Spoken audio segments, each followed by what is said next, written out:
Hi everyone, thanks for tuning in on this Wednesday the 15th of July. Today I want to talk about silence and finding solitude. It's difficult to find silence in an age of technology and information. The silence challenges our cultural addiction to music and amusement, words, advertising, social media, noise, alarms and voices.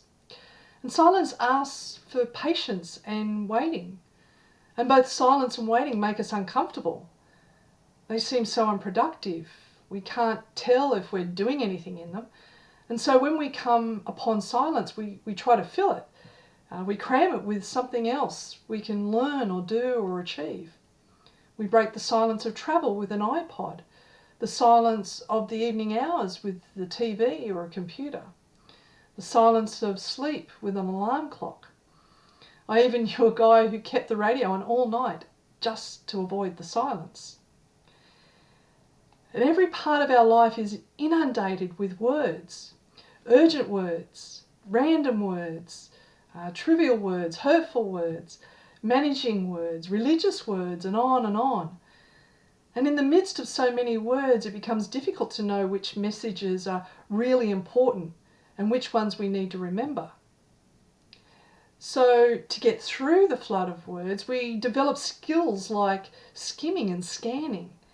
We look for bullet points and bold print. We ask for summaries and cliff notes. We urge people to be brief and cut to the chase. And when we think they aren't saying anything significant, we simply block out their words to attend to our own internal flood of words. Now, this habit of glancing at words and people, it extends to our relationship with God. We want pithy, memorable sermons. We want religious words to chew on.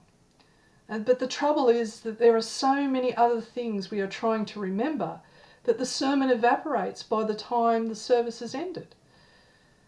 Now, could it be that what we need is time alone with God and a lot fewer words? Do we need to put on the do not disturb button and learn what it is to be available to God alone? Well, we need to realize that the world can go on without us for an hour or a day or even longer. And we don't need to respond to every word and request that comes our way. The discipline of silence invites us to leave behind the competing demands of our outer world for time alone with Jesus. Silence offers a way of paying attention to the Spirit of God and what He brings to the surface of our souls. In quietness, we often notice things we would rather not notice or feel. Pockets of sadness or anger, loneliness or patience. They all begin to surface. And our own outer agenda looms larger than our desire to be with God in silence. And as the silence settles in and nothing seems to be happening, we often struggle with the feeling that we are wasting our time. Everything we notice in this struggle can become an invitation to prayer. And like a can opener, the silence opens up the contents of our heart, allowing us deeper access to God than we experience at other times. And as we remain in the silence, the inner noise and chaos will begin to settle. Our capacity to open up wider and wider to God grows. And the Holy One has access to places we don't even know exist in the midst of the craziness we call life. Jesus told his disciples, "I have much more to say to you, more than you can now bear." It is the Holy Spirit's job to keep the inner process of revelation underway. But in order for the Spirit to do his job, we need to cooperate and put ourselves in a place to deeply and reflectively listen. Be alone with God in the silence. Offer your body and your attention to God as a prayer. As you quietly offer your body, you can Hone your listening reflexes. There is nothing you need to do here. This is not a time to come up with strategies for fixing your life. Silence is a time of rest in God. Lean into God, trusting that being with Him in silence will loosen your rootedness in the world and plant you by streams of living water. You can form your life even if it doesn't solve your life. The anonymous author of The Way of the Pilgrim wrote, "I need peace and silence to give free play to this quickening flame of prayer."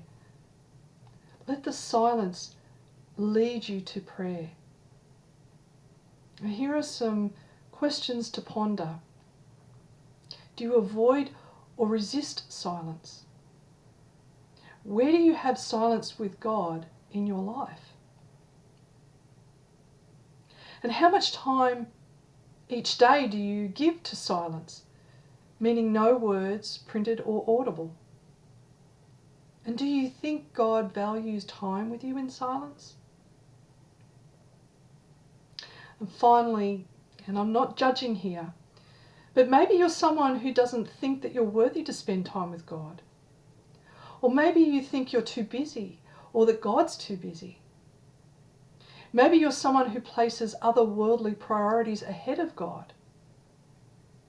Maybe you're someone who places everyone and everything ahead of your own spiritual priorities. Or maybe you're someone who thinks they need permission to put God ahead of everything else that's going on. Well, you have permission. Stop what you're doing. Press that do not disturb button. Enter into God's presence. He's waiting for you in the silence.